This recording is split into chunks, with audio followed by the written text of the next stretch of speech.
ప్రేమించిన సర్వోన్నతుడు ఘనమైన తండ్రికి మొదటగా లెక్కలేని నా కృతజ్ఞతాస్తుతులు తెలియపరుస్తూ ఈరోజు మరి స్థానిక సంఘంలో జరుగుతున్న బైబిల్ క్లాస్ ద్వారా మరొకసారి దేవుని యొక్క మాటలను విని నేర్చుకునే అవకాశాన్ని దేవుడు మనం ప్రేమించారు కనుక మరి ఈ సమయంలో మనం సద్వినియోగం చేసుకుని దేవుని యొక్క వాక్యాన్ని మనం నేర్చుకుని మరీ ఎక్కువగా ఆత్మీయతలో భక్తులు బలపడదాం.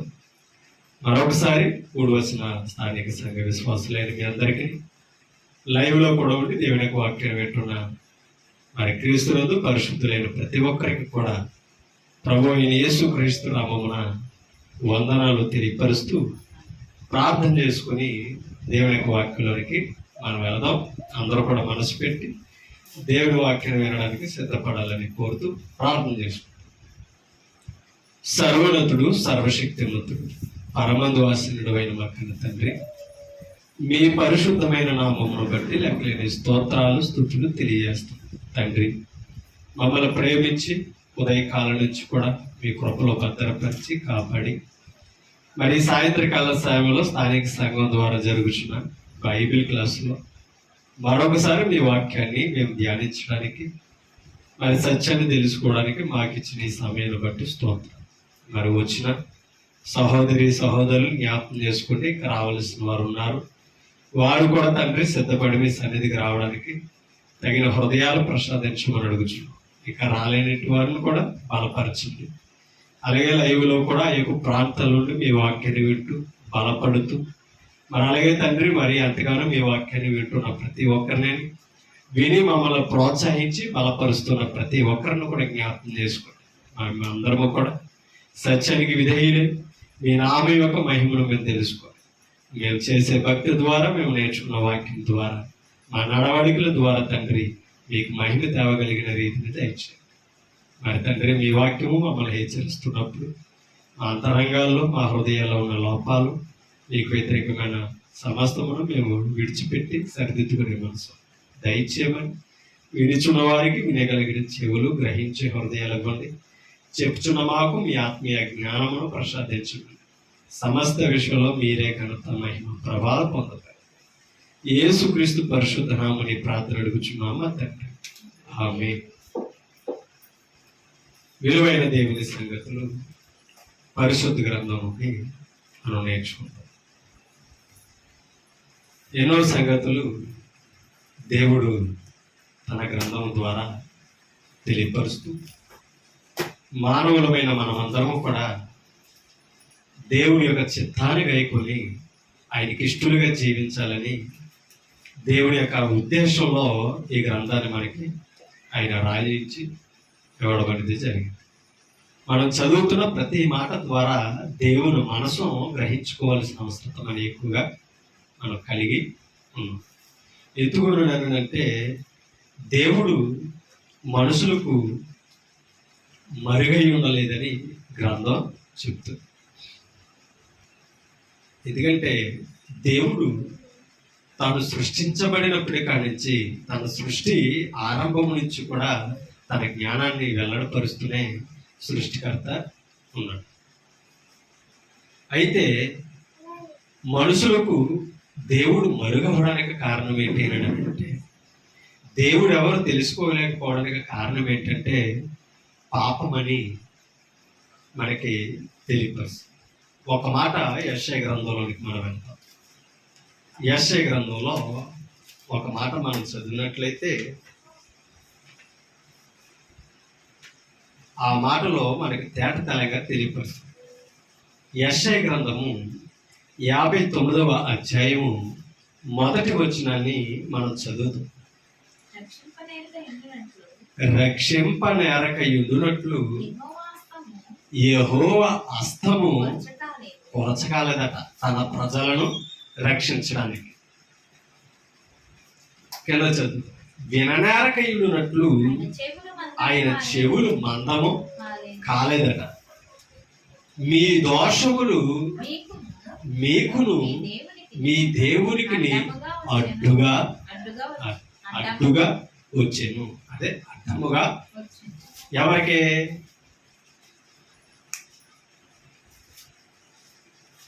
దేవునికి ఇశ్రాయేలీయులకి ఇశ్రాయేలు చేసిన దోషాలు అడ్డంగా నిలిచినాయట. అడ్డుగా నిలిచి ఆయన్ని మరుగు చేసినాయట. ఎవరని? దేవుణ్ణి మరుగు చేసినాయట. అందుకనే దేవుణ్ణి కనుగొనలేకపోయారండి. ఇశ్రాయేలీయులు దేవుడిని కనుగొనలేకపోయారు. దేవుడు ఆత్మస్వరూపుగానే ఉండే మాటలు, ఆత్మ ద్వారానే ఆయనను బయలుపరుచుకున్నాడో పాత నిబంధన మనం చదువు. ఎక్కడ కూడా ఆయన దృశ్యుడిగా కనిపించినట్టుగా గ్రంథం లెక్కించలేదు. ఆయన అదృశ్యుడిగానే ఉన్నాడో? ఆయన దృశ్యుడు కాదు. కానీ దృశ్య రూపంలో దేవుణ్ణి ఇశ్రాయేలుడు కానీ తదితర భక్తులు కానీ చూడాలనుకున్నారు కాబట్టి దేవుణ్ణి పలు విధాల రూపాల్లో వారు సృజించుకోవడం అనేది లోకస్తులకి జరిగింది. ఇంతకీ దేవుడు ఏమై ఉన్నాడు అనేది గ్రంథం దగ్గరకు వస్తేనే కానీ అర్థం కాదు. దేవుడు చూడండి, ఒక మాట మనం చదువుతాం. ఒకసారి 2వ వచనాన్ని చదివి, ఇదే యెషయా గ్రంథము 59వ అధ్యాయము 2వ వచనాన్ని చదువుతాను. చూడండి. మీ పాపములు ఆయన ముఖమును మరుగుపరచెను. అవునా? పాపము ఇప్పుడు దేవుణ్ణి ఏం చేసిందట? మరుగు చేసిందట. దేవుడు మరుగవలా? దేవుడెవరో కనుగొనే లేకుండా నరుని ముఖానికి పాపాలడ్డు రావడంలో దేవుడెవరో తెలియలేదట. దేవుడు మరుగయ్యాడట.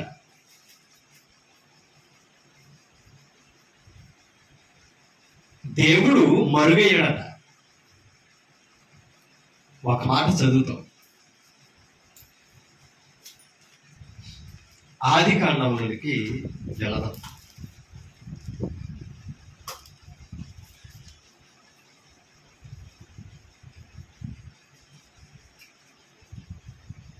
తీసారా? ఆది కాండం 3వ అధ్యాయం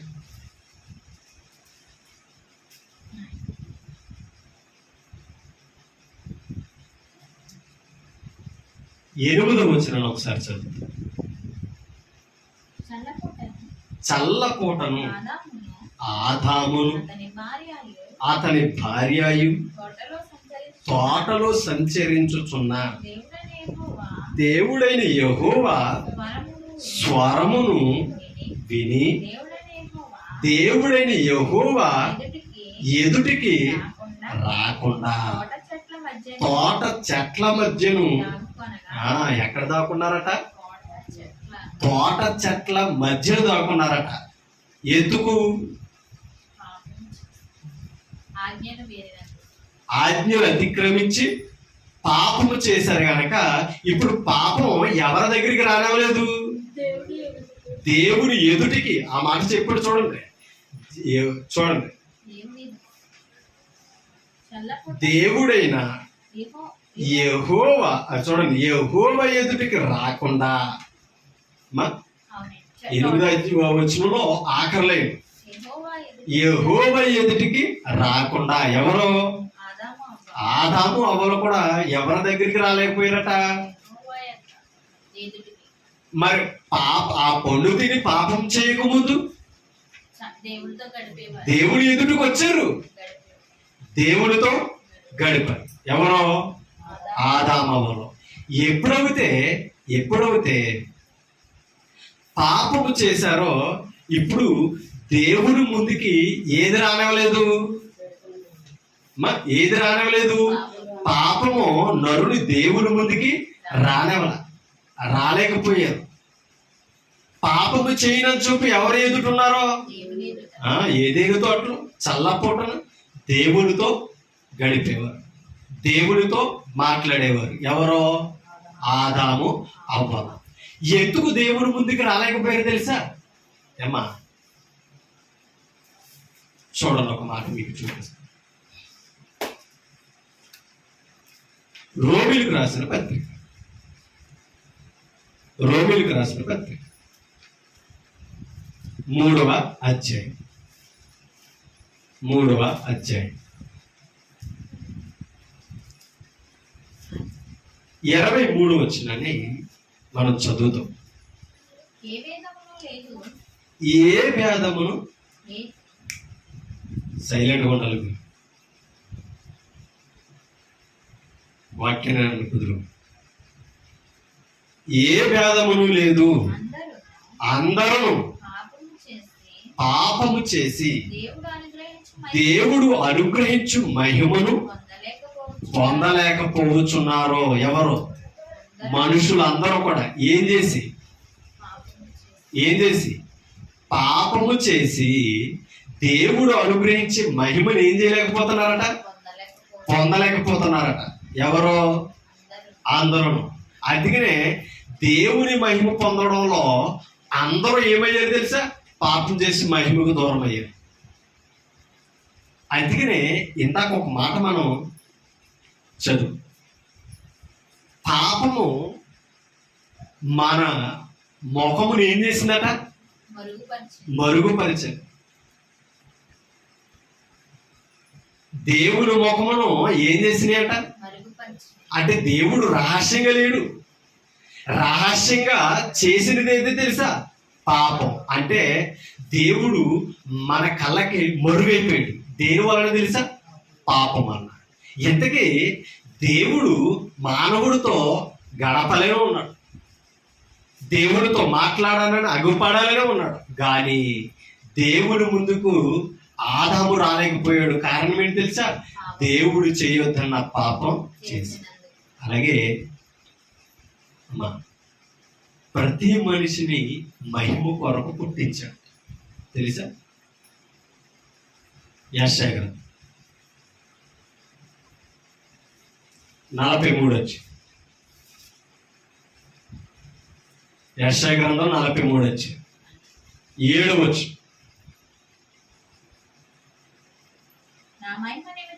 నా మహిమ నిమిత్తము. అంటే నరులను ఎందుకు సృజించాడట?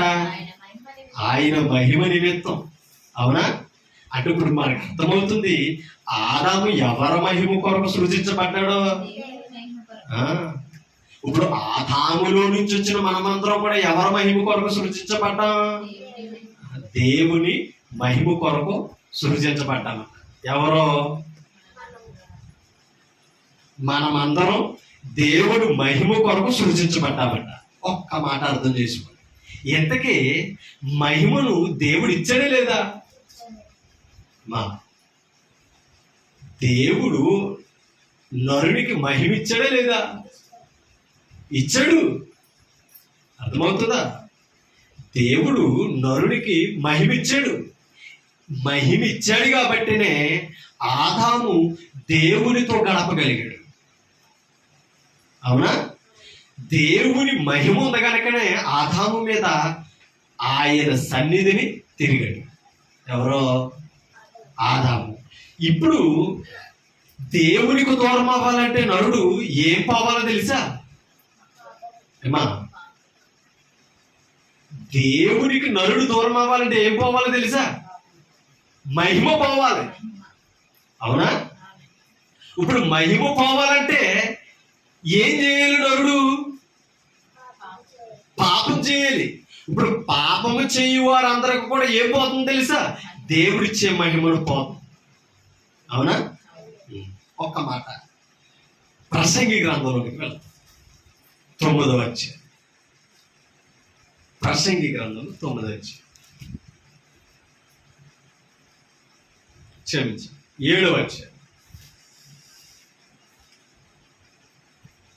ప్రసంగి గ్రంథం 7వ అధ్యాయం 29వ వచనం.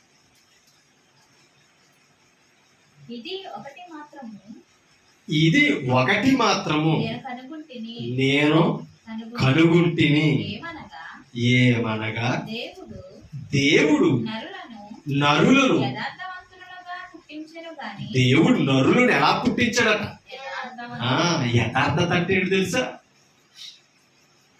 దేవుని స్వభావం యథార్థత అంటే. యథార్థత దేవుని స్వభావం అంటే దేవుని పోలికను సూచిస్తుంది. ఎందుకంటే ఒక మాట కీర్తనల గ్రంథంలో కీర్తన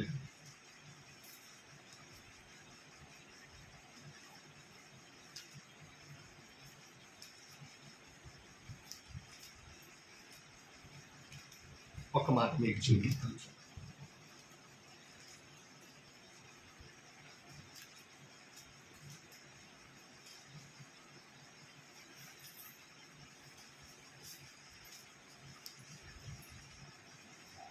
ఒకసారి 17 అధ్యాయంలోనికి వెళ్తాం. 17 అధ్యాయం తీసారా? కీర్తనల గ్రంథము 17 అధ్యాయము మొదటి నుంచి ఒకసారి చదువుతాం. యెహోవా నీ గుడారములో అతిథిగా ఉండదగిన వాడు ఎవడో? నీ పరిశుద్ధ పర్వతము మీద నివసింపదగిన వాడు ఎవడో? ఎలా ఉండాలట? యథార్థమైన ప్రవర్తన కలిగి నీతిని అనుసరించుచు హృదయపూర్వకముగా నిజము పలుకుడు వాడే. అంటే హృదయపూర్వకంగా ఏం పలకాలట? హృదయపూర్వకంగా నిజం పలకాలంటే యథార్థత ఉండాలి. యథార్థత ఉన్నవాడు ఆయన గుడారంలో ఎలా ఉన్నాడట? అతిథిగా. అంటే ఇప్పుడు ఆయన గుడారములో ప్రవేశించాలంటే ఏం చేయాలట? యథార్థమైన హృదయంతో ఉండాలట. ఎందుకని? ఎందుకు యథార్థత కలిగి ఉండాలి అంటే ఆనాడు ఆయన మందసం గుడారములోనే ఉంది. అవునా అమ్మా? ఇప్పుడు గుడారములో సేవ. అవునా? గుడారములో మోసే సేవ చేశాడు. ఎందుకని? మందసం గుడారంలో డేరాలోనే ఉంది కనుక. ఇప్పుడు మందసము గుడారంలో ఉంది కనుక అదేమి తెలుసా? పరిశుద్ధమైనది. ఆ మందసమును బట్టే ఆ స్థలం పరిశుద్ధమైనది. ఇప్పుడు ఆ మందసం దగ్గరికి వెళ్ళాలన్నా, ఆ గుడారంలో ప్రవేశించాలన్నా యాజకుడికైనా సరే, మోషేకైనా సరే ఏముండాలి తెలుసా? యథార్థత ఉండాలి. ఎందుకని యథార్థత ఉండాలి తెలుసా? ఒకసారి 18వ కీర్తనలో తీసా 18వ అధ్యాయం 30వ వచనాన్ని చదువుతాం. 30వ వచనం. దేవుడు యథార్థవంతుడు. దేవుడు ఎవరట? చెప్పాలి. ఇప్పుడు దేవుడు యథార్థవంతుడట. మనం అర్థం చేసుకోవాలి. ఇప్పుడు దేవుడు యథార్థవంతుడు కాబట్టి ప్రసంగిలో ఏమన్నాడు? దేవుడు నరులను ఎలా పుట్టించాడట? యథార్థత అంటే దేవుని స్వభావము, పాపము లేని స్వభావం. అవునా? ఇప్పుడు దేవుడు యథార్థవంతుడు కాబట్టి దేవుడు సృజించిన నరును కూడా ఎలా సృజించాడట? ఎందుకు నరుడికి యథార్థత వచ్చింది?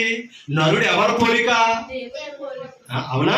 ఆదికాండము 1:27-26 వచనంలో చెప్తున్నది ఏంటి?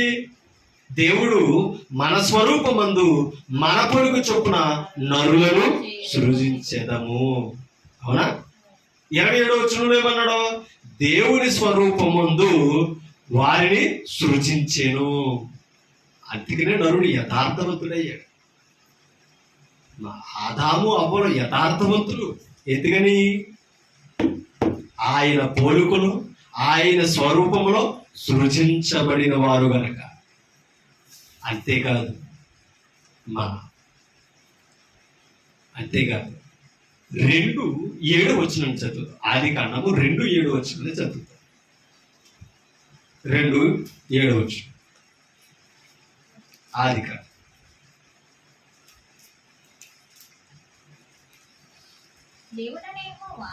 దేవుడైన యెహోవా నేలమట్టితో నేలమట్టితో నరుని నిర్మించి ఎలా నిర్మించాడంట? అంటే దేహాన్ని గురించి చెప్తున్నాడు. శరీరాన్ని నేలమట్టితో సృజించి వాని నాసికారంధ్రములలో వాని నాసికారంధ్రములలో జీవవాయువును ఊదగా నరుడు అది అంటే నరులో ఉన్నది ఏంటట? జీవ ఆత్మ. అంటే నరుడు జీవింపజేయగలిగిన శక్తి దేనికి ఉంది? ఆత్మకే ఉంది. దేనికి లేదు? శరీరానికి లేదు. అందుకనే మరణం తర్వాత దేహం కదలకుండా ఉంటుంది. అవునా? అంటే శరీరానికి మరణం తర్వాత ఉనికి ఎందుకుంటా లేదనుకుంటున్నారు? కదలకి ఎందుకు లేదనుకుంటున్నారు? దేవుని ఆత్మ వెళ్ళిపోతుంది కనుక. దేవుని ఆత్మ ఉంటేనే శరీరానికి ఏముందో తెలుసా? చలనం ఉంది, ఉనికి ఉంది, కదలేక ఉంది. దేవుని ఆత్మ మనలలో సృజించాడు కాబట్టి, అంటే ఇప్పుడు దేవుని ఆత్మ సృజించబడింది కనుక, అవునా, వారి నాసికారంధ్రములలో జీవవాయువులు ఓదగా ఆయన ఊపిరి ఊపితే ఆత్మ మనకు పంచుండాలి.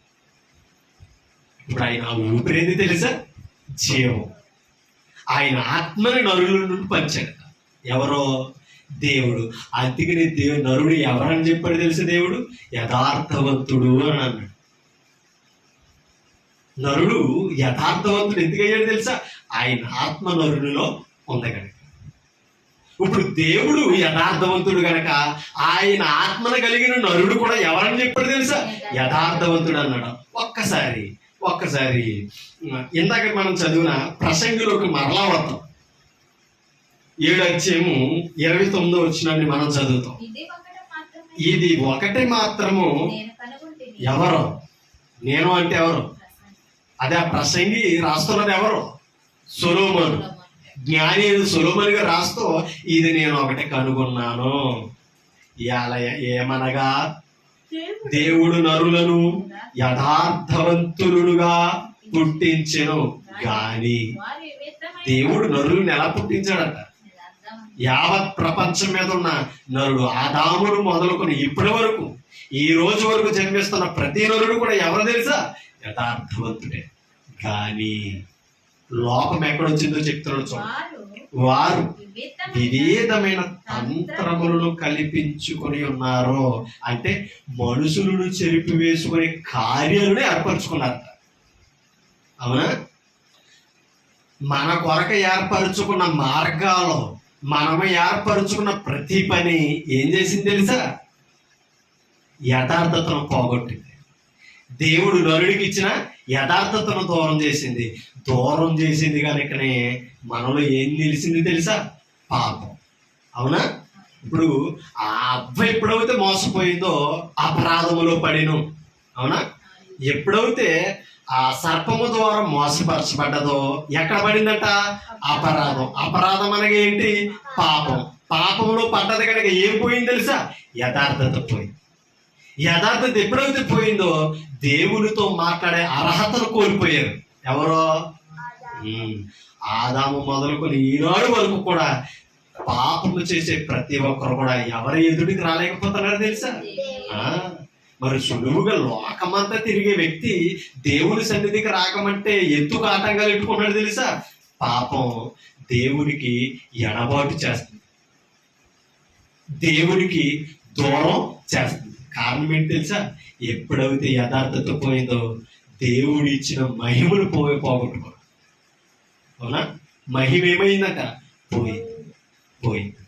మహిమ ఎప్పుడైతే పోయిందో దేవుని ముందు నిలబడే అర్హతను ఏం చేసుకున్నాడు తెలుసా? నరుడు కోల్పోయాడు. ఎందుకు తెలుసా? ఒక మాట మీకు చూపిస్తాను. ఒకసారి యోబు గ్రంథంలోకి మనం యోబు గ్రంథం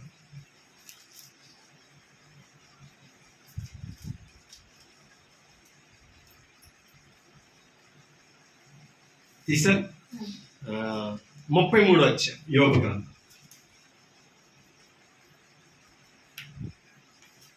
33 వచ్చేమో 4 వచనం ఒకసారి మనం చదువుతాం. దేవుని ఆత్మ నన్ను సృజించెను. నన్ను సృజించెను. సృజించెను. అంటే ఇప్పుడు సృజించినది ఏది? దేవుని ఆత్మ. దేవుని ఆత్మ. సృజించిన వాడు ఎవరు? దేవుడే. అంటే దీనిని బట్టి మనకు అర్థమవుతుంది అమ్మా, మానవ నిర్మాణంలో దేవుని పాత్ర అంటే తండ్రి అయిన దేవుని పాత్ర ఉంది, కుమారుడైన యేసుక్రీస్తు పాత్ర ఉంది, పరిశుద్ధాత్మ పాత్ర ఉందా లేదా? మనల్ని సృష్టించినది ఏదట? దేవుని ఆత్మ. దేవుని ఆత్మ కూడా ఆయన సృష్టిలో సహకారం ఉంది. అవునా? అందుకనే యోహాను సువార్త 1:3 అంటాడు, కలిగి ఉన్నదేది ఆయన లేకుండా ఎవరైనా క్రీస్తు లేకుండా. వాక్యమై ఉన్న దేవుడు, క్రీస్తు లేకుండా ఏది కలగలేదు. అందుకనే ఆయన సృష్టికర్త అని గ్రంథం చెప్పగలిగింది. ఎవరండి? ఆయన సర్వ సృష్టికి ఆధారభూతుడు, ఆది సంభూతుడు అని బైబిల్ క్రీస్తుకు అధికారం ఇచ్చింది. అంటే క్రీస్తు క్రియేటర్. అవునా? అంటే దాని అర్థం ఏంటంటే ఆయన కలిగి ఉన్నవాడు కాదు, కలుగజేసిన వాడు. రూపించినవాడు. అవునా? నిర్మించినవాడు. అంటే సృష్టి నిర్మాణంలో, మానవ నిర్మాణంలో తండ్రి పాత్ర ఉంది, కుమారుడి పాత్ర ఉంది, పరిశుద్ధాత్ముడి యొక్క పాత్ర ఉంది. కాదనడానికి మనకు అధికారం లేదు. కాదు అని అట్లమంటే గ్రంథాన్ని అర్థం చేసుకో. కింద చదువుతాం, దేవుని ఆత్మ నన్ను సృజించెను, సర్వశక్తుని యొక్క శ్వాసము నాకు జీవమిచ్చెను. శ్వాసం అంటే ఏంటి? ఊపిరి. ఇందాక చెప్పాడు చూసారా, జీవవాయువును ఓదగా అన్నాడు. ఊపిరి, ఆయన నోటి ఊపిరే ఏమేస్తుంది తెలుసా? జీవం వేస్తుంది. అందుకనే ఆయన మాట సెలవెత్తే సోలు మనం బ్రతకగలం. మనం బ్రతకాలంటే ఎవరు సెలవు ఉండాలి? సెలవు అంటే ఏంటి? మాట. అంటే ఈ రోజు మనం బ్రతుకున్నామంటే ఈ బ్రతుకులు ఈ రోజు ఎవరి సెలవు ఉంది? ఆయన సెలవు లేనప్పుడే మన జీవితానికి ముగింపు, చివరి గడి. కింద ఇంకో మాట చదువుతాను చూడండి. ఒకసారి 6వ వచనాన్ని చదువు. దేవుని ఎడల నేనును నీ వంటి వాడను, నేనును చికట మట్టితో చెయ్యబడిన వాడనే. ఎలా చేయబడ్డామంట? చికట మట్టితో సృజించబడ్డామంట. ఎవరో నరులమైన మనమంతా. ఇప్పుడు ఈ చికట మన్నులో ప్రాణం ఎలా వచ్చింది అనుకుంటున్నారు? జీవం ఎలా వచ్చింది అనుకుంటున్నారు? ఆయన ఊపిరే మనకి జీవాన్ని ఇచ్చింది. ఆ జీవమే ఆత్మ. అవునా? అందుకనే సామెతలు అంటాడు, నరుని ఆత్మ యెహోవా పెట్టిన దీపం. అంటే ఈ దేహాన్ని వెలిగించేది ఏది తెలుసా? దీపం, వాక్యం. అంటే దేవుని ఆత్మ మనల్ని వెలిగిస్తుందట. అంటే మనం బ్రతుకున్నామంటే దీపం ఏమవుతుంది? వెలుగుతుంది. వెలిగితేనే కాంతి. అంటే నేను వెలుగుతున్నాను అనడానికి బ్రతుకుండడమే సాక్ష్యం. నేను ఆరిపోతున్నానంటే ఏ కారణం ఏది తెలుసా? జీవం కోల్పోవడం. అయితే ఈ లోకములు బ్రతికే జీవమే నరునికి ఉన్నది తప్ప కానీ నిత్య జీవం లేదు. ఎందుకు తెలుసా? నిత్య జీవన్ అంటే నిత్యము జీవించే జీవాన్ని కోల్పోయాడు. ఎవరు తెలుసా? ఆదాము. ఏం చేసి? పాపం చేసి. అందుకనే నిత్య జీవాధిపతిగా నిత్య జీవాన్ని కలగజేయడానికి యేసుక్రీస్తుని లోకానికి పంపించాడు. ఆయన ద్వారా మనకు వచ్చేది ఏంటి తెలుసా? నిత్య జీవం. అయితే క్రీస్తులో లేనివాడు జీవిస్తున్నాడు ఈ భూమి మీద. బ్రతుకున్నాడమా లేదా? మా బాప్తిసం పొందకపోయిన ఈ భూమి మీద మనం ఏమవుతున్నాం? బ్రతుకుతాం. జీవమే ఉంది. కానీ జీవానికి ఏమి లేదు తెలుసా? నిత్యము జీవించే అధికారం లేదు. ఎందుకు తెలుసా? దాన్నే పోగొట్టాడు అపవాది. నిత్యము జీవించే అధికారాన్ని దేవుడిస్తే నరుడు ఏం చేశాడు తెలుసా? ఎలా పోగొట్టుకున్నాడో? ఇది చెయ్యొద్దు అన్న మాటలోనే పోవడం ఉన్నది. అవునా? అందుకనే నీవు దాన్ని తినుదినమున నిశ్చయముగా ఎలా చస్తావన్నాడు? నిశ్చయముగా. అంటే దాని అర్థం ఏంటి తెలుసా? నిత్యత్వంలో జీవించే అధికారాన్ని పోగొట్టుకుంటామని అంటాడు. ఏది తింటే? నేను తినొద్దన్న పండు తింటే ఏం పోగొట్టుకుంటాం తెలుసా? నిత్యము జీవింపజేయే జీవాన్ని కోల్పోతాం. ఆ జీవం ఆదాము కోల్పోయాడు, కానీ దేవుని సన్నిధిలో జీవించే అర్హతను కోల్పోయాడు, లోకంలోనికి పంపివేశాడు. అవునా? ఏదేనుడి తోట నుంచి ఏం చేశాడు? ఆదాము అవ్వలనే పంపేశాడు. బ్రతుకుతున్నారు భూమి మీద, కానీ పరలోకానికి వెళ్ళే అర్హతను కోల్పోయారు. కానీ యేసుక్రీస్తు అది కాపాడుకున్నాడు శరీరంలో. మనకి మాదిరి ఎందుకు అయ్యాడు తెలుసు ఆయన?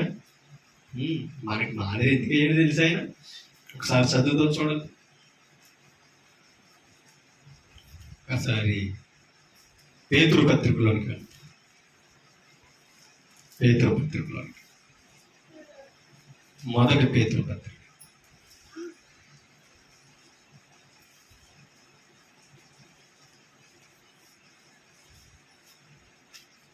తీసారా? 2వ అధ్యాయం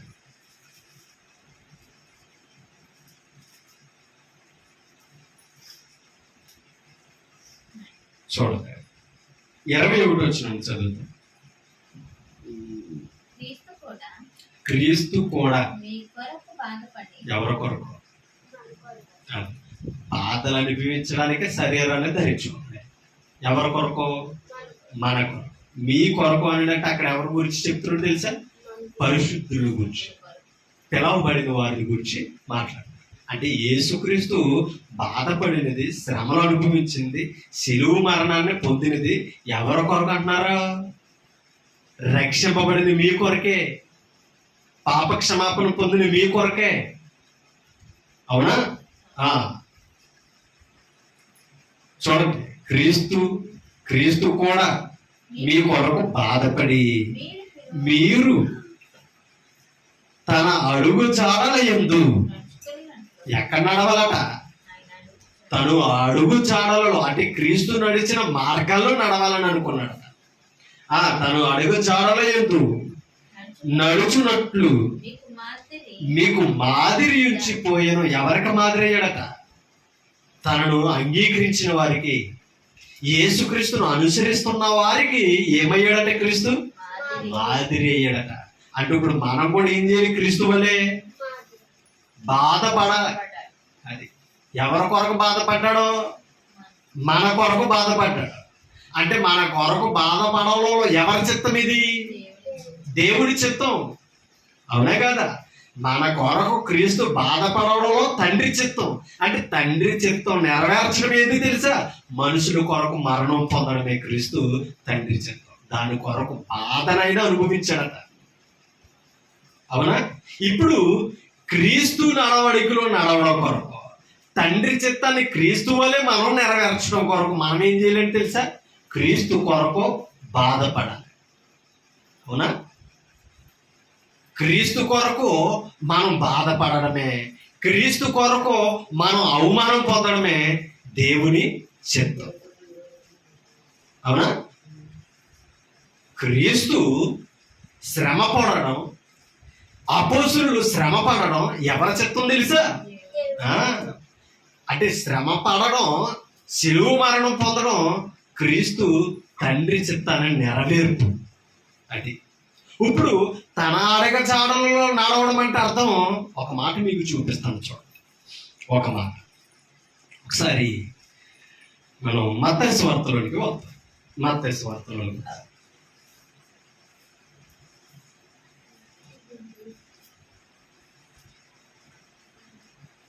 మత్తయి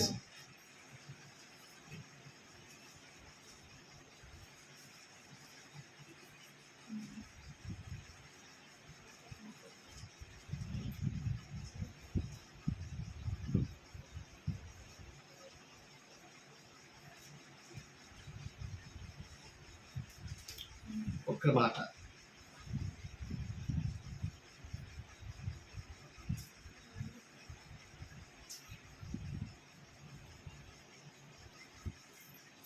ఇరవై 27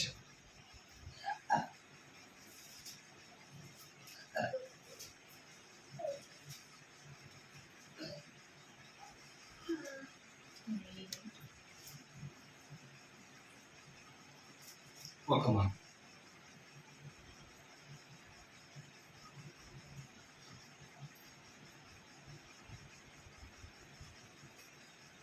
ముప్పై 36 వచనాలు చదువు. 36 వచనం. అంతటా వారు అక్కడ కూర్చుండి ఆయనకు ఆయనకు కావలి ఉండిరి. ఇతడు యూదుల రాజైన యేసు గురించి చెప్తారు. ఇతడు యూదుల రాజైన యేసు అని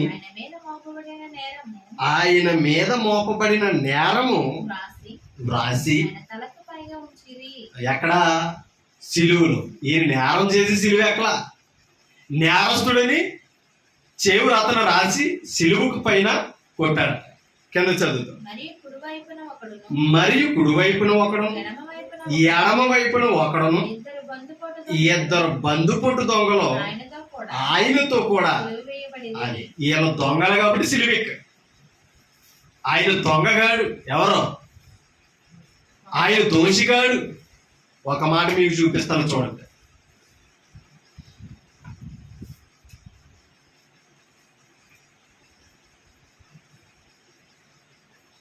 ఇరవై 24 వచ్చి పిలాతు అల్లరి ఎక్కువ ఆగుచున్నదే గాని తన వలన ప్రయోజనమేమీ లేదని. ఎవరి వలన? యేసును విడుదల చేయడానికి పిలాతు ప్రయత్నం చేస్తుంటే యూదులు అల్లరి ఎక్కువ అవుతుందట. దాని అర్థం ఏంటి? కేకలేస్తున్నారట. న్యాయ అన్యాయాలు వాదిస్తుంటే పిలాతు ప్రజలు ఏం చేస్తున్నారట? ఆ చర్చిని వింటాలా? కేకలేస్తున్నారట, అల్లరి చేస్తున్నారట. కింద చదువుతూ నీళ్లు తీసుకొని జన సమూహము ఎదుట. ఎవరో? పిలాతు. అంత వాదించిన తన వలన ప్రయోజనం లేదని అనుకుని జన సమూహం ఎదుట నీళ్లు తీసుకొని చేతులు కడుగుకొని ఈ నీతిమంతుని రక్తమును గురించి నేను నిరాపరాధిని. ఆ మాటలో చూడండి. అంటే యేసును ఎవరని తీర్చాడు? నిరపరాధి, అపరాధి కాదు. నిరపరాధి అయి బాధపడ్డాడు. నిరపరాధిగానే శ్రమను అనుభవించాడు. నిరపరాధిగానే శిలువ మరణాన్ని పొందాడు. మరి పక్కన ఉన్న ఇద్దరు దొంగలు అపరాధులుగా సిలువెక్కారు, అపరాధులుగా శిక్ష అనుభవించారు. కానీ యేసుక్రీస్తు నిరాపరాధి. అది మళ్ళా రోమా గవర్నర్ జడ్జి ఇచ్చిన తీర్పది. సామాన్యుడు కాదండి. మళ్ళా రోమా గవర్నర్ ఇచ్చిన జడ్జిమెంట్ అది. ఈయనెవరని? నీతిమంతుడు. ఎందుకంటే తన భార్యకు ప్రత్యక్షమైంది కలలో. దేవదూత వలన ఆ కళలో ప్రత్యక్షం పొంది భయపడి ఈ పిలాతుకు ముందే చెప్పింది, ఆ నీతిమంతుని జోలికి నువ్వు. ఎంత గొప్ప సాక్ష్యం అండి. భయపడ్డాడండి. ఎందుకంటే ఎంత వాదించినా అలా వాదనలో అర్థమైపోయింది. ఎవరికే? పిలాతుకి. ఈయన ఏ దోషం చేయలేదని పిలాతుకు అర్థమైంది. కావాలే నేరం మోపుతున్నారని పిలాతుకు అర్థమైంది. విడిపించాలని చూశాడు. అవునా? పస్కా పండుగని విధి చొప్పున ఒకరిని విడుదల చేయాలని ఉంది. నేను యేసును విడుదల చేస్తున్నానని అంటే వారు ఏమన్నారు? యేసు మాకు వద్దు, యేసు మాకు వద్దు. కనీసం మనసులు కరుగుతాయని కొరడాలు కొట్టించి, అవునా, కొరడాలతో కొట్టించి ఆయన వెలుపులకి తీసుకొచ్చిన ఏం చేశారు? అది ఇంకా సరిపోదు. ఆయన సిలువేయండి అని కేకలేశారు. మనుషులు కేకల తప్పగానే న్యాయం గెలవలేదు. కానీ న్యాయం ఓడిపోయిందా? ఎప్పటికీ వాడదు. ఏమా, ఎన్ని కేకలేసినా, ఎన్ని ప్రయత్నాలు చేసిన సమాజం నీతిని ఓడించే అధికారం లేదు. ఇశ్రాయేలు సమాజం అంతా ఒకటైంది. సత్యాన్ని బోధించి లోపాలను బయట ఎడుతున్నాడు గనక, వాస్తవాలని ఖండిస్తున్నాడు గనక యేసును సహించలేకపోయింది ఆనాడు యోధా జాతి. అవునా? యావత్ ప్రపంచం ఆయన అంగీకరించలేకపోయింది. ఇవాళ యేసు బోధలు ఎందుకు అంగీకరించలేకపోతే తెలుసు లోకము క్రియలు చెడ్డదని బోధిస్తుంది క్రైస్తవ్యం. లోకాన్ని మార్చుకోమని చెబుతుంది. క్రీస్తు బోధకున్న అధికారం అంత గొప్పదండి. నీతి బోధ ఎప్పుడు తప్పును కప్పెట్టేది కాదు, ఎత్తి చూపి సరిదిద్దేది. అవునా? అందుకనే ఆ నీతిమంతుని మీదకి ఆ అపరాధం తన మీదకి రాకుండాన్నట్లు చేతులు కడిగేసుకున్నాడట. ఎవరో పిలాతు. మీరేం చేశారట చూడండి, 25 వచ్చిన. అందుకు ప్రజలందరూ, ఎవరో ప్రజలు? ఇశ్రాయేలీయులు, యూదులు. అందుకు ప్రజలు చూడండి, వాని రక్తము, ఎవరి రక్తం? క్రీస్తు రక్తం. వాని రక్తము మా మీదను మా పిల్లల మీదను ఉండినుగాక అన్నారట. అవునా? నువ్వు నిరపరాధువే, మేము అపరాధులు. ఒక ఎలా నిందొచ్చినా ఆ కీడు వచ్చినా మా మీదే పడుతుంది. ఇక నువ్వు అయిన ఏం చేయలు, సిరివే చంపేలేదు. అదే చెప్పి కింద చెప్పు 26 వర్షం. అప్పుడు అతడు వారి కోరినట్టు బరప్పని వారికి విడుదల చేసి యేసును కొరడాలతో కొట్టించి సెలివి వెయ్య అలాగే అప్పగించేసాడట. మీరు ఏం చేసుకుంటారో చేసుకోండి అని యేసుని వారికి అప్పగించాడు. ఇప్పుడు ఆయన గురించి జరుగుతున్న హేళన చూడండి. ఇప్పుడు చదువుతాం 40 వచ్చిన చదువు. 40 వచ్చు. దేవాలయమును పడగొట్టి 3 దినములలో కట్టువాడా. హేళన చూడండి, సైనికులు చేస్తున్న హేళన. ఏమని? 3 దినాల్లో కడతానన్నాడా దేవాలయాన్ని? ఇతడేనా? ముందు నిన్ను నువ్వు రక్షించుకోవయా అని హేళన చేస్తున్నాడు. కింద చదువుతావు. నీవు దేవుని కుమారుడు అయితే సిలువ మీద నుండి దిగుమని చెప్పుచు. ఎవరని? అంటే సిలువ మీద నుంచి దిగేస్తే ఎవరని అంగీకరించరట? దేవుని కుమారుడని అంగీకరించేదట. అసలు దేవుని కుమారుడని అంగీకరించలేదట. అవునా? దేవుని చేత పంపబడిన వాడని అంగీకరించలేదంట. ఎవరో ఆనాడున్న ప్రజలు. అపవాది కూడా అదే అంతే యేసుని. అపవాది కూడా అదే అంత యేసుని ఏమని? నీవు దేవుని కుమారుడు అయితే, అవునా, నీవు నిజముగా దేవుని కుమారుడు అయితే ఈ రాళ్లను రొట్టెలు చేసుకుని నిరూపించుకున్నాడా? అమ్మా, నిరూపించుకోవడానికి చేశాడా? ఇక్కడ నిరూపించుకోవడానికి సిలువ మీద దిగాడా? ఆలోచించాలి.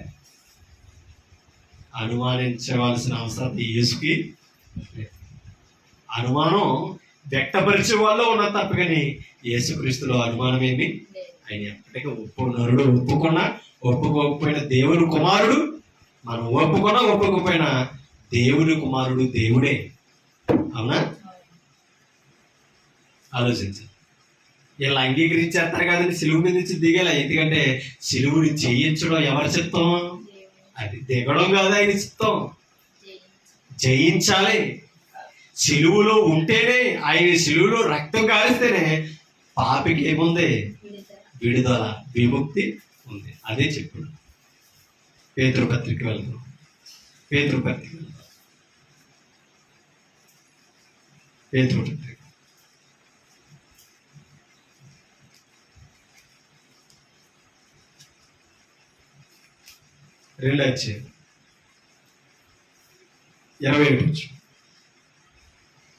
క్రీస్తు కూడా మీ కొరకు బాధపడి మీరు తన అడుగులు చాడలేందు నడుచుకున్నట్లు మీకు మాదిరి ఇచ్చి పోయేను.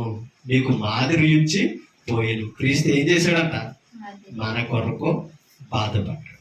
ఈ కొరకు అని అన్నాడు కదా. అలాగే మీరు కూడా ఏం చేయాలట? తన అడుగు చాడల్లో నడవడం అంటే క్రీస్తు ఎందుకు బాధపడ్డాడో మీరు కూడా క్రీస్తు కొరకు శ్రమ పొంది బాధపడాలి. ఒక మాట మీకు చూపిస్తాను చూడండి. కొలస్సీలకు రాసిన పత్రిక మొదటి అధ్యాయం.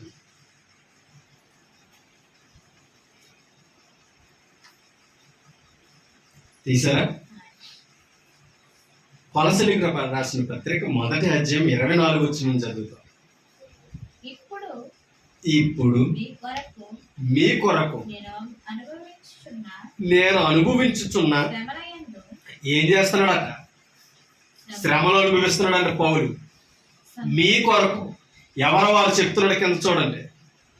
శ్రమల యందు సంతోషించుచు సంఘము అను ఆయన శరీరము కొరకు క్రీస్తు పడిన పాటలలో క్రీస్తు ఎందుకు పాటలు పడ్డాడట?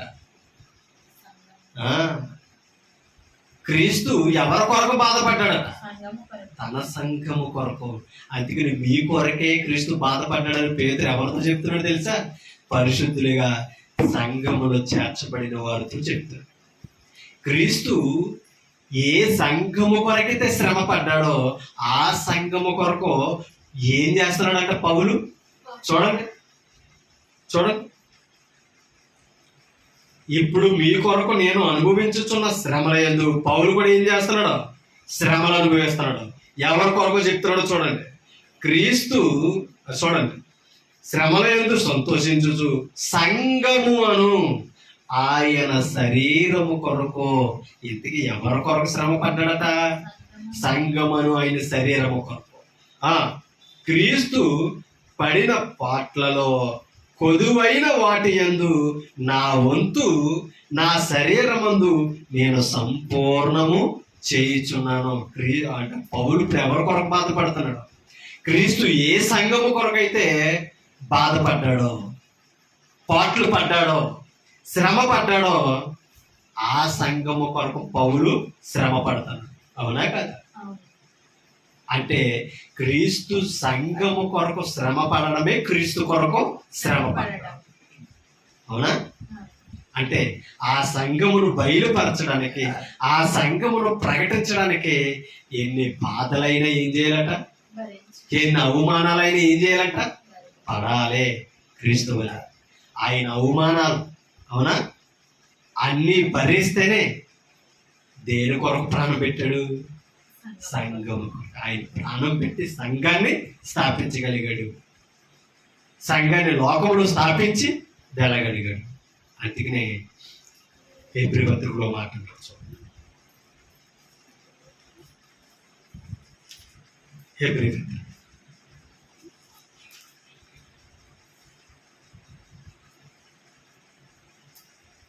2వ వచనం, 12వ అధ్యాయం హెబ్రీ పత్రిక 2వ వచనం. మనము కూడా ప్రతి భారమును సులువుగా చిక్కులు పెట్టు. అది అంటే పరిశుద్ధిని చిక్కించేదేది? పరిశుద్ధిని చిక్కించినదేది? పాపం. ఆదామును చిక్కించినదేది? అవ్వని చిక్కించినదేది? పాపము. అవునా? ఇవాళ ప్రతి పరిశుద్ధిని కూడా చిక్కులు పెట్టేదేది తెలుసా?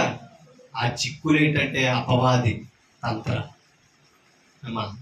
మనల్ని చిక్కుల్లో పెట్టినది ఏది తెలుసా? అపవాది. అపవాది ప్రేరేపణ.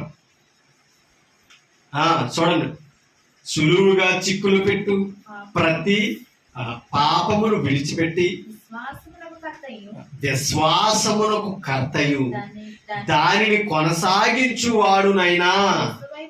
ఎవరి వైపు చూడాలంట? క్రీస్తు వైపు చూస్తేనే ప్రతి భారమును ఏం చేయగలం? సులువుగా చిక్కులు పెట్టు పాపం ఏం చేయగలం? విడిచిపెట్టగలం. ఎందుకని యేసుక్రీస్తు బాధపడ్డాడు, శ్రమలు అనుభవించాడు, కానీ ఎక్కడ పాపపు చిక్కుల్లో పడలేదు. ఎందుకంటే శాస్త్రులు, పరిచయులు ఎన్నో చిక్కుల్లో ఆయన ఇరికించాలని తిరిగారు. పడ్డా చిక్కుల్లో అంటే దాని అర్థం ఏంటి తెలుసా? ఎక్కడ దొరుకుతాడా అని ఎదురు చూచాడు. అవునా? ఎక్కడ దొరకదు. అలాగే ఆనాడు యెహోవా ప్రజలైన షడ్రకు, మేషకు, అబేద్నెగోలను కూడా ఏం చేశారు? ఎక్కడ దొరుకుతారా అని చిక్కుల్లో పెట్టారు రాజ్యంలో. అందుకనే రాజు యొక్క ముద్ర వేసి ఒక రాజ్య దండాన్ని ఏం చేశారు? అమల్లోకి తెచ్చారు. ఒక దేవతను వెలుగులోనికి తెచ్చారు. దానికి మొక్కన వాడు ఏమవుతారు అన్నాడు. అగ్నిగుండంలో వేయబడతారని తెలిసినా సరే ఆ చిక్కుల్లో వారు ఏమయ్యారు? పడ్డారా? అదే దేవుని వైపు చూశారు. అలాగే దానియేలు కూడా తన చుట్టూ చిక్కుళ్ళు ఉన్నా ఏం చేశాడు తెలుసా? విశ్వాసాన్ని కోల్పా, దేవుని నామాన్ని నిర్లక్ష్య పెట్టలేదు. ఎవరో? దానియేలు. అందుకు కాబట్టి ఏం చేయగలిగాడు? చిక్కుల్లో పడకుండా పాపమునకు దూరంగా ఉంటాడు. అక్కడ ప్రతిమకి నమస్కరించడమే పాపం. అవునా? ఒక నమస్కారమే కదా చేసేసి ఉంటే వారు చేస్తున్న భక్తి ఆ దేవుడు ఎంత గొప్పవాడో ఆ రాజ్యానికి తెలిసేది. దానియేలు సేవించుచున్న దేవుడు నిజమైన దేవుడు అని ఒక సాక్ష్యం అక్కడ పుట్టేది కాదు. ఇవాళ అపోస్తలులు కూడా కొడుతున్నారు కదా, హింసిస్తున్నారు కదా అనేసి ఆ నామమును నిర్లక్ష్య పెట్టుంటే ఇవాళ గ్రంథంలో వారి గురించి చదువుకునే అవకాశం, ఆ హింసలనైనా పడ్డారే తప్ప కానీ ఆ నామము కొరకు అవమానమైన పొందరే తప్ప కానీ. అవునా? ఎక్కడ ఆ నామం కొరకు అబద్ధాన్ని గుర్తించాలి. అంతే ఇక్కడ చెప్తున్నాడు. ఏమని? సులువుగా చిక్కులు పెట్టు పాపమును విడిచిపెట్టి విశ్వాసమునకు కర్తయు దానిని కొనసాగించు వాడునైనా యేసు వైపు చూచుచు. ఎవరి వైపు చూడాలట? శ్రమలో ఎవరినే గుర్తు చేసుకోవాలట? యేసును. ఆయన కొరకు శ్రమపడి మన కొరకు మాదిరి ఉన్న అపోస్తలులు ఏం చేశారట? గుర్తు చేసుకోవాలి. కింద చదవండి. యేసు వైపు చూచుచు మన ఎదుట ఉంచబడిన పందెములో. అంటే ఈ భక్తి రంగం ఏది తెలుసా? మన కొనసాగిస్తున్న భక్తి ఎలాంటిదంటే తెలుసా? పందెము పోరాటంతో కలిగిన. అంటే ఈ పోరాటంలో మనం విజయాన్ని సాధించాలంటే దారిలో కలిగినవన్నీ కూడా ఏం చేయాలంట? విడిచిపెట్టుకుంటూనే వెళ్ళాలి. ఎన్ని చిక్కులు వచ్చినా, ఎన్ని అవమానాలు వచ్చినా, అవునా, ఎన్ని భయాలు ఎదురు పడినా ఎవరిని చూడాలట? మనకంటే ముందు అనుభవించిన యేసును, ఆయన కొరకు అవమానం పొందిన అపోస్తలునే ముందు పెట్టుకోవాలట. అది పరిశుద్ధునికి తగింది. నన్ను అవమానపరుస్తున్నారు, అవునా, నన్ను హేళన చేస్తున్నారు, ఇంత వాక్యాన్ని నేను నేర్చుకుంటే, ఇంత పరిశుద్ధుడిగా ఉంటుంటే ఎన్ని బాధలు నేను పడాలా అని నిర్లక్ష్య పెట్టి విడిచిపెట్టావంటే మనకున్న నీతి కిరీటాన్ని పోగొట్టుకో. అర్థమవుతుంది. అందుకనే పౌలు అన్నాడు, ముందున్న వాటికై నేను పరిగెడుతున్నాను, వెనుకున్నవి ఎన్నైనా ఉంటాయి మన వెనకాల, ఎన్నైనా వినపడతాయి మన వెనకాల. ఏం చేయాలి? ముందున్న మన విజయం కొరకు పౌలులా నిర్లక్ష్య పెట్టడమే, క్రీస్తులా విడిచిపెట్టడమే, అపోస్తలులా విడిచిపెట్టడమే. ఏం చేయాలంట? మనం ముందున్న మన మహిమనే గుర్తించాలి. దాని కొరకు ఎన్ని శ్రమలైన బాధలైనా మనం అనుభవించాలి. అది అనుభవించడం కొరకే క్రీస్తు మనకి ఏమై అన్నాడు? పేతురుపత్రికలు ఎలా ఉన్నాడంటే క్రీస్తు మనకి మాదిరి ఇచ్చిపోయిన. ఎక్కడ నడవడానికి? తన అడుగు చాడలలో నడవడం, భక్తిలో వాక్యానుసారంగా మనం నడవడానికి క్రీస్తు మాదిరి. క్రీస్తు తర్వాత నడిచిన అపోస్తలులు మాదిరి, అపోస్తలులు గురిగా పెట్టుకున్న ఆదిమ సంఘము మాదిరి. సంఘానికి హింస రాలేదా? హింస రాలేదా? ఆ హింసలో క్రీస్తుని విడిచిపెట్టారా? సత్యాన్ని విడిచిపెట్టారా? విడిచిపెట్టలా. తాము పొందిన అవమానం కొరకు వారు సంతోషించి వెళ్ళి ఎక్కడ నిరాశపడ్డారు. మన జీవితంలో మనకు అవమానాలు వచ్చి, బాధలు వచ్చి, భయాలు వచ్చి, క్రీస్తు కొరకు ఇవి తగినవని మనం ఏం చేయాలట? ఎదురు చూసు ముందుకే కొనసాగాలి. కింద చెప్తున్నాడు చూడండి. విశ్వాసమునకు కర్తయు దానిని కొనసాగించువాడునైనా యేసు వైపు చూచుచు మన ఎదుట ఉంచబడిన పందెములో ఓపికతో పరిగెత్తెదము. ఆయన, ఆ మాటలు చూడండి, ఆయన తన ఎదుట ఉంచబడిన ఆనందము కొరకై. ఎవరో? యేసుక్రీస్తు ఆనందము కొరకై అవమానం అవమానమును, అది నిర్లక్ష్యం అంటే అవమానం నిర్లక్ష్య పెడితేనే ఆయన ఏం పొందగలిగాడు? ఆనందం ఆనందం. ఏంటి ఆ అవమానం? సిలువ మరణం. అవునా? ఇందాకే కదా మనం మత్తయి సువార్తలో చదివాం, దేవాలయమును 3 దినములలో పడగొట్టువాడా, సిలువ మీద నుంచి దిగి రావచ్చు కదయ్యా. అవునా? సిలువ మీద నుంచి దిగి వచ్చే నిన్ను నీవు రక్షించుకుని మమ్మల్ని కూడా రక్షించు రక్షించవచ్చు కదా అని దొంగ మాట్లాడలేదా సిలువలో? పౌరసంతో దిగి వచ్చేసాడు ఆయన. కారణం ఏంటి తెలుసా? ముగింపు వరకు మన విజయం సాధించడంలో ఎన్నో వస్తాయి. ఏం చేయాలి తెలుసా? పౌరుషంతో అలా రెచ్చగొడుతున్నారని చూడు. ఒకవేళ ఈ అవమానం కూడా దేవుని చిత్తమనే అనుకో. అవునా? ఆనందము కొరకు అవమానాన్ని క్రీస్తు ఏం చేశాడు? నిర్లక్ష్య పెట్టాడు. దేవుని చిత్తాన్నే నెరవేర్చగలిగాడు. అలాగే క్రీస్తు నామమును ప్రకటించడానికి, క్రీస్తు రాజ్యాన్ని ప్రతి స్థలములో స్థాపించడానికి, క్రీస్తు సువార్తను ప్రకటించడానికి అపోస్తలుడు తమకు వచ్చిన అవమానాలన్నీ ఏం చేశారు? నిర్లక్ష్యం పెట్టారు. అవునా? అవి వారు విజయంగా తీసుకోలేదు. ఇవి వస్తాయి. క్రీస్తు కొరకు మేము బ్రతకాలి. క్రీస్తే పడ్డాడు శ్రమలో, క్రీస్తే పొందాడు సిలువ మరణం, ఎన్నో అవమానాలు పొందాడు. వాటి ముందు మాకు వచ్చినవి ఎంతనే సులువుగా తీసుకోగలిగాడు. ఇప్పుడు ఈనాడు ఆ సంఘము కొరకు, ఆ క్రీస్తు కార్చిన సంఘము, ఆయన నామ పెట్టిన సంఘం కొరకు ఇవాళ సంఘములో ఉన్నవాడు ఎన్ని అవమానాలైనా పొందడానికి హితుడు. అవునా? యోగ్యుడు. కాబట్టి కొన్నిసార్లు ఆనందం వస్తుంది దేవుని పని చేస్తామని. దేవుని పని చేసినా ఎన్నోసార్లు అవమానాలు వస్తాయి. ఆనందం వచ్చినప్పుడు ఎలా సంతోషం వస్తున్నామో, అవమానం వచ్చినప్పుడు ఏం చేయాలంట? అక్కడ చెప్పాడు, ఓపికతో ఏం చేయాలి? ఓర్చుకోవాలి, సహించాలి. సహించి ముందుకి కొనసాగాలి. అప్పుడే మనకేముంది? నిత్య జీవం. ఎవరలా? అపోస్తలులు ఎలాగైతే నిత్య జీవానికి పాత్రలుగా ఎంచబడ్డారో, మనము కూడా నిత్య జీవానికి పాత్రలుగా ఎంచదగిన వారం అవుతాం. ఆ పేతురు పత్రిక చదివి మనం ముగించు. మొదటి పేతురు పత్రిక తీసారా? 2వ అధ్యాయము 22వ వచనం చదువుతాం. ఆయన పాపము చేయలేదు. మనకి మాదిరించిన వాడంట. ఆయన గురించి చెప్తుండ్రు, ఆయన పాపము చెయ్యలేదు, ఆయన నోటను కనబడలేదు. అలాగే బ్రతికాడు. క్రీస్తులో ఉన్న ప్రతి పరిశుద్ధుడు కూడా ఎలా బ్రతకాలి అంటే అర్థం ఏంటి? మీరు బాధపడినప్పుడు కపట పరుల్లా ఉండకూడదు. అవునా?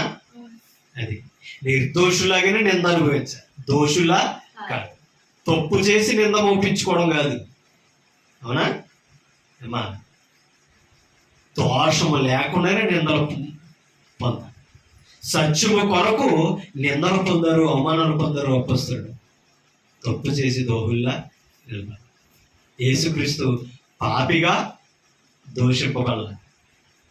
ఆయన తప్పు చేసి దోషిగా పిలాతు ముందు నిలబడాల.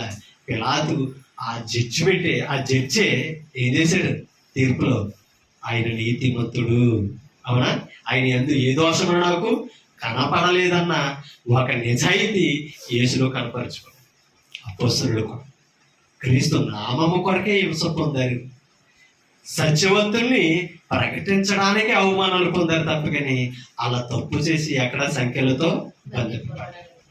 వారు పాపము చేసి ఎక్కడ సభల్లో నిలబడలేదు. పరిశుద్ధుని నామం కొరకే అవమానాలు పొందారు. ఇవాళ సంఘములో ఉన్న ప్రతి పరిశుద్ధుడు, ప్రతి విశ్వాసి, ప్రతి స్వార్థికుడు ఆ నామము కొరకు శ్రమను అనుభవించడం మేలు అని చెప్పి. అవునా? మేలు, అది దేవునికి హితమైనది అని చెప్పి. అందుకనే ఏమంటున్నాడు అక్కడ? ఆయన పాపము చేయలేదు, ఆయన నోటను ఏ కపటమును కనబడలేదు, ఆయన దూషింపబడి బదులు. మనం ఎంతమందితోటైనా సమాధాన పడాలి. ఎంతమందితోనైనా వాక్యముతో తర్కించాలి. కానీ ఏం చేయకూడదని తెలుసా? వినాలి. ఏం చేయకూడదని తెలుసా? మన నోటను ఆ తర్కములో దూషణ మాటలో రాకు. ఏసి ఎక్కడ దూషించలే, అపోస్తలులు ఎక్కడ దూషణకు ప్రతి దూషణ వారు చేయలేదు. హేతు అడుగు ప్రతి వానికి ఎలా చెప్పారు సమాధానం? హేతు అడుగు ప్రతి వానికి వారు ఎలా సమాధానం చెప్పారు?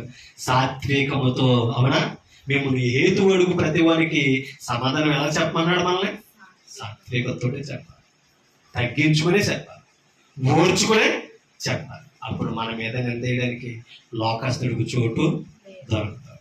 ఆ ఓర్పే మనకి విజయాన్ని ఇచ్చే. అవునా? అందుకనే ఆయన నోటను ఏ కపటమును కనబడలేదు.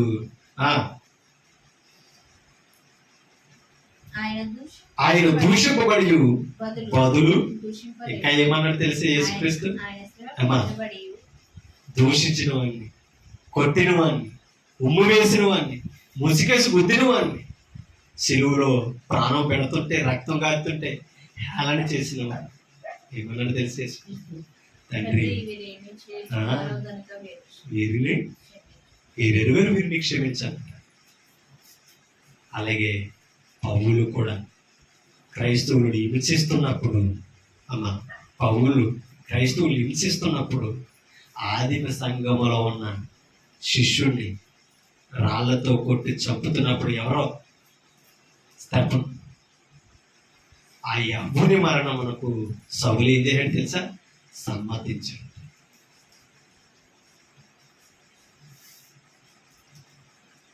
ఆ స్తెఫను ఏమన్నాడు తెలుసా?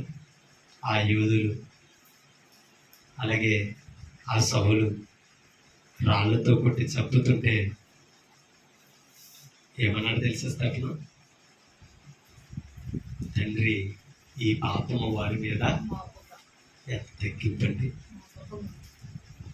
తండ్రి, వారి మీద ఈ పాపం అదే కావాలండి. క్రీస్తులో ఉన్న మనందరికీ కూడా ఆలోచన కావాలి, ఆవేశం, సమాధానమే కావాలి. తర్కం తర్కించిన, వాదించిన మనం ఏం చేయాలి తెలుసా? వాక్య పక్షాన్ని నిలబడాలి. అది మనందరిలో ఉండాలి. అందుకనే ఆ మాట అనుకుంటాం. ఆయన దూషింపబడి బదులు దూషించలేదు. ఆయన శ్రమ పెట్టబడి ఎవరిని ఏం చేయలేదంట. మీరెవరు రానని పట్టుకోవడానికి బెదిరించలేదు.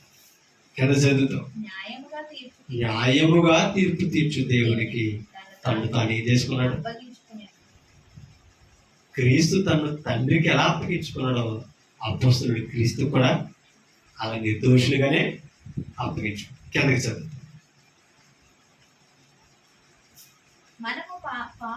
మనము పాపముల విషయమై చనిపోయి నీతి విషయమై జీవించినట్లు ఆయన తానే తన శరీరమందు మన పాపములను, చూడండి, మన పాపములను రాణి మీద మనం ఎలా ఉండాలట? పాపం విషయంలో చనిపోయి బాప్తిస్మము ద్వారా నీతిమంతులుగా క్రీస్తు రక్తములో జీవించాలని తన శరీరమందు మన పాపములను మ్రాను మీద, అంటే సిలువలో మ్రాను మీద మోసుకొని ఆయన పొందిన గాయముల చేత మీరు స్వస్థత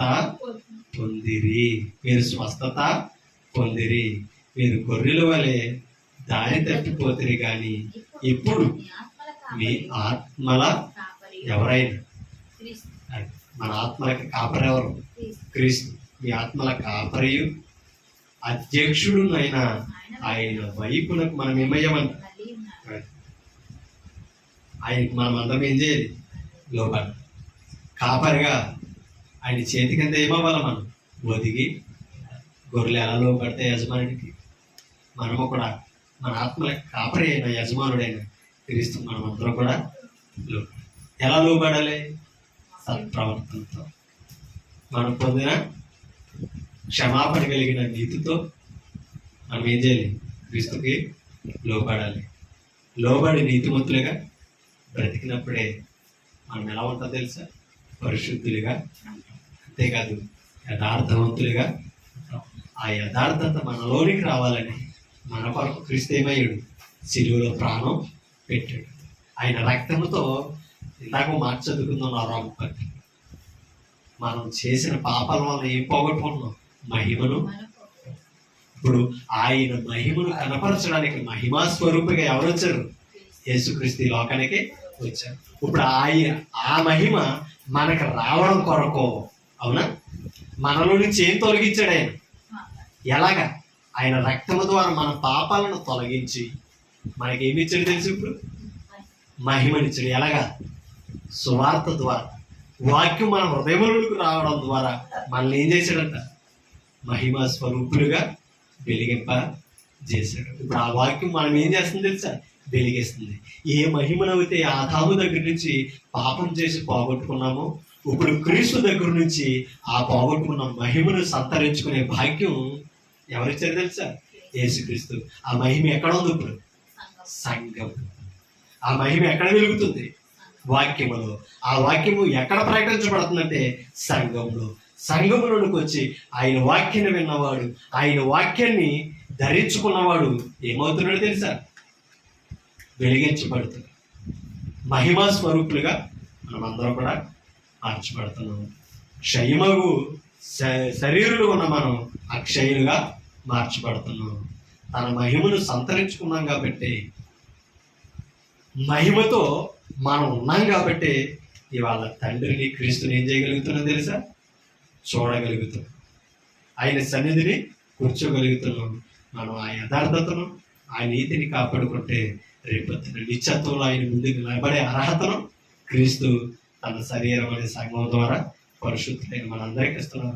కాపాడుకుందాం, నమ్మకంగా ఉందాం. ఆదాము నుంచేమో మహిమను పోగొట్టుకున్నాం, క్రీస్తు నుంచి మళ్ళా మహిమను సంపాదించుకున్నాం. క్రీస్తులో బ్రతుకుదాం, తగ్గించుకొని జీవితం. నన్ను నేను హెచ్చరించుకుని మిమ్మల్ని హెచ్చరిస్తాం. మీ అందరికీ హృదయపూర్వకంగా థ్యాంక్ యూ.